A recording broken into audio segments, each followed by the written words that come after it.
Yo, good morning, man. What's going on? This is a recorded episode of the Initiated Morning. This is episode 18. So thank you very much for joining in. So look, we're going to get right into this thing because I want to share some things with you guys and just some questions that we need to ask ourselves. And when we ask ourselves these questions, we really need to be honest with our responses to ourselves. And I always say this, when it comes down to speaking to ourselves, the last person that we should lie to, the last person that we should be dishonest with, I think that's a better word, the last person that we should be dishonest with is ourselves. When we actually asking ourselves these questions and when we get into this thing of self-evaluation. So let's look at this. I want you to think about this question and really think about this in detail. What takes you out? Like, what really takes you out? What are those things that when it happens, be it that you are the cause of it or somebody else is the cause of it or something that is said, something that is done, what takes you out? What has you get to the point of, you know what, I'm just going to not do anything at all. I'm just going to sit here on the sideline. I'm just going to be quiet. I'm not even going to work. I'm not even going to move. I'm just going to stay right here. What are those things that are taking you out? And for me personally, if I can recall some things that took me out, I would probably say that the way that I received some things, and I pretty much have to learn that, hey, look, everybody who's talking to me doesn't mean that, everybody's like trying to say something that, the same way or trying to come down on me and stuff like that. It's just the way that I was receiving the thing, And I just had to realize some people they talk hard. But I took that as, hey, look, you talking hard to me. And in reality, they talk like that to everybody. So I had to learn that only with certain people. Everybody else, I'm just like, I had to ask them questions and I started asking questions. But that was one of the things that took me out. Or people just talking to me a certain way. And I'm just like, okay, I just kind of shut down. Or I get irritated or I got frustrated with them and I said something, I lashed out or whatever. So yeah, that was one of the things for me. So ask yourself that question. What takes you out? All right. Here's a real great question right here. Oh my goodness. What pain drains you and what has you feeling less than? Oh my goodness. What pain drains you? What is that thing that's just draining the life out of you?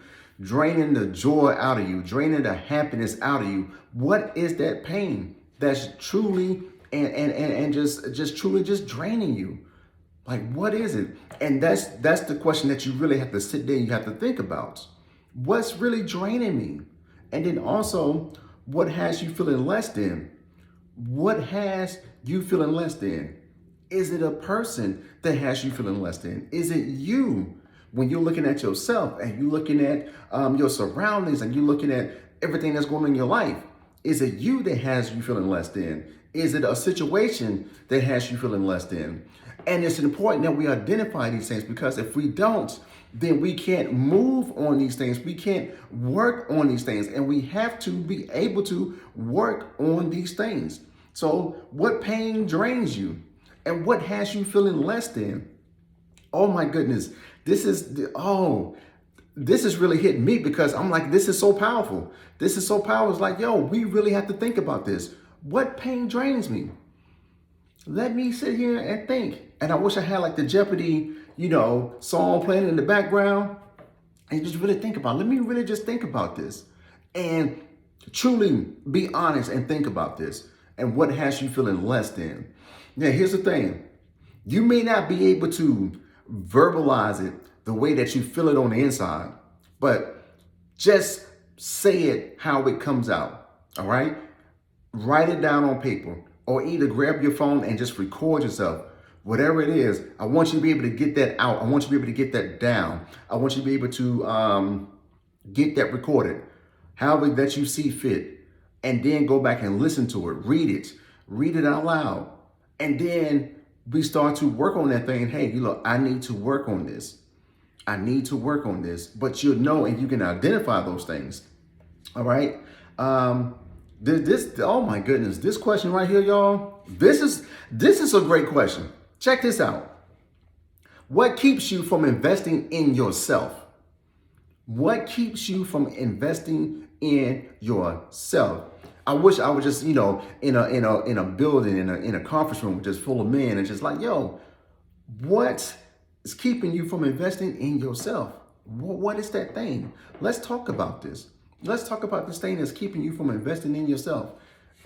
As I alluded to the other question, is it you?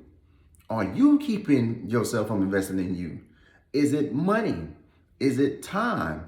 Is it a spouse? Is it your wife? You know what I'm saying? Is it family members? Is it your job? I think I ought to say job. Is it your job? What is it? What is that thing that's keeping you from investing in yourself?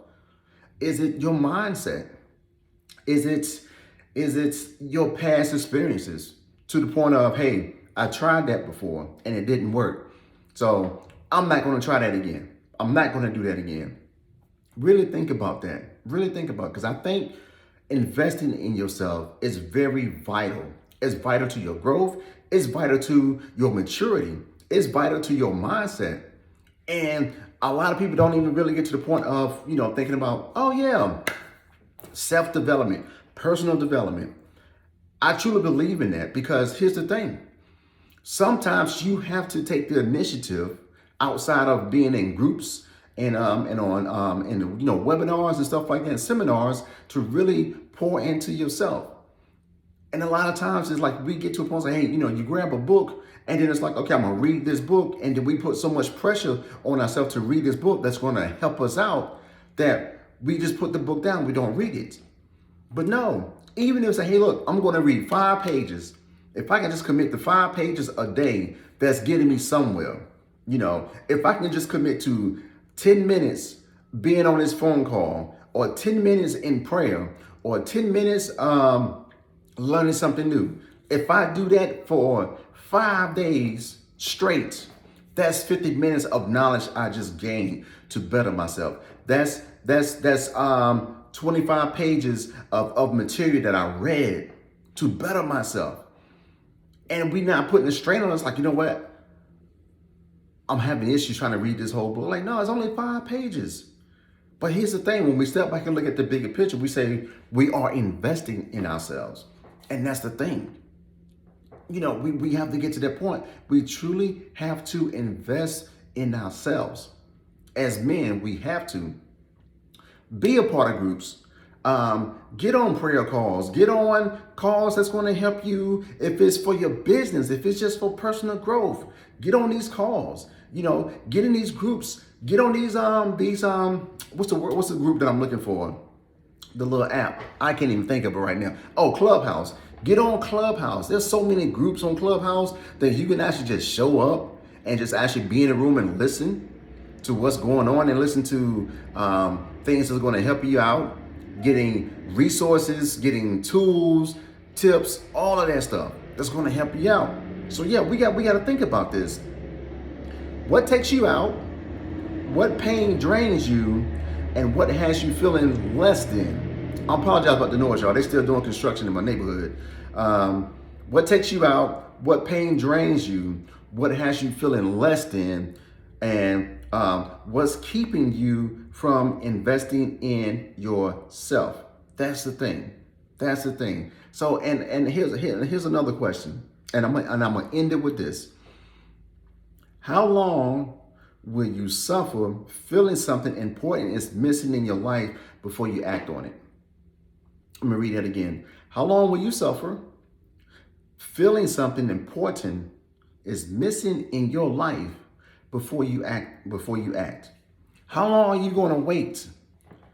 How long are you going to wait? And a lot of times we've been waiting for years, and it's been sitting right there on our shoulder like, yo, this is what you need to do. This is what you need to do. You should be doing this. And you haven't even moved on this. And here's the thing. Here's my litmus test for myself. If I'm doing something, or I decide to do something, or God puts something on my heart and I go forth with it, and then after a while I'm like, I don't know about that.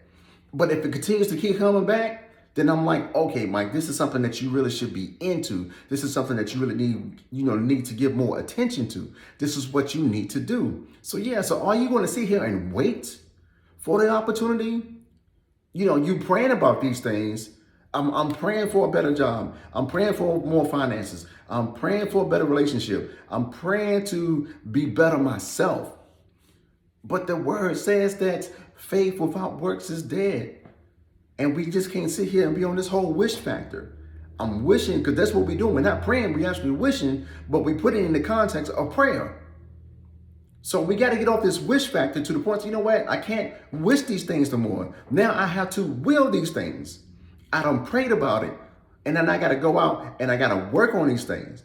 And it's going to happen. If you prayed about it, you already set it in motion. You go and you put in the work, and then you're going to get that result. But here's the thing. Here is the thing. It may not happen overnight. In some cases, it will not happen overnight. It's going to take some time. It's going to take some months. It may take some years. But guess what? If you truly want that thing, it's going to happen. It is going to happen. So how long will you suffer feeling something important is missing in your life before you act? How long? The clock is ticking and time does not reverse. We can't go back. I can't go back 2 minutes ago. I can't go back 5-10 minutes ago. I can't go back an hour ago. That time is already spent. It's already exhausted itself. So how long are you going to sit there and wait before you act? That's the thing. We trying to sit up here, and some of us as men, we're trying to be all cool, and we're trying to be all calm, and and we're trying to be all reserved. And so, it's going to happen when it's going to happen. But if you're not moving, if you're not working on it, guess what, brother? It's not going to happen. It's not going to fall in your lap. That's not the case. It is not going to fall in your lap. You have to do your due diligence. You have to work. You have to put in the work. You have to. And as a man, it should be something that's honest. You know what? Enough is enough of this BS. I'm tired of living like this. I'm tired of having these goals and these dreams and these aspirations. And that's all I have is goals and dreams and aspiration. All of this stuff that I see, all this stuff that I'm envisioning, nothing has not happened yet. Why? You ask yourself, why has nothing happened yet? Because, brother, you're still sitting there and you haven't even moved. Have not even moved. At all. You haven't moved. You haven't even took the first step. And this is not me trying to be all mean or come down on you and stuff like that. This is just me saying, hey, look, here's the push. Here's the push. On the way, you're going to be able to cut your grass if you go out there and cut the grass. And if you hire somebody else, guess what? They put in the work to cut that grass. But the point that I'm trying to drive home is, you want your grass cut? You can go out there and cut it. Bigger picture, big picture is this. You are fully capable and able to make this happen. That's what I'm saying. You are able to go cut the grass. You are able to do these things. You're able to work on your car. This is the analogy that I'm using. If we'll wait, but this needs to be fixed. I need to change the filter in my AC unit. I need to change the light bulb because the light bulb is blown. I need to go put gas in my wife's car because the gas is getting low. I need to wash her, make sure she's got a clean car for the week when she go to work. Whatever it is, you are able to do these things. And if you're doing these things for other people, which is cool, then how long are you going to sit and wait until you act on doing some stuff for yourself? You've been waiting too long, brother. You've been waiting too long. And it's time to get up. It's time to move. It's time to make some things happen. Oh my goodness. It is time to go. It is time to go and fulfill your dreams. It's time to go and fulfill your goals. It is time to go and fulfill your aspirations. It is time to go. And I'm just encouraging you and I'm telling you to get up, make it happen. Don't sit, don't wait because you've been doing that for too long and you don't get comfortable. And I'm here just to stir it up just so you can get uncomfortable and get up. This is just a reminder to move, to get up and make it happen. All right? That's all I got. Look, thank you so much for watching this. Enjoy the rest of your day. And until tomorrow, I'll see you then. All right? Peace.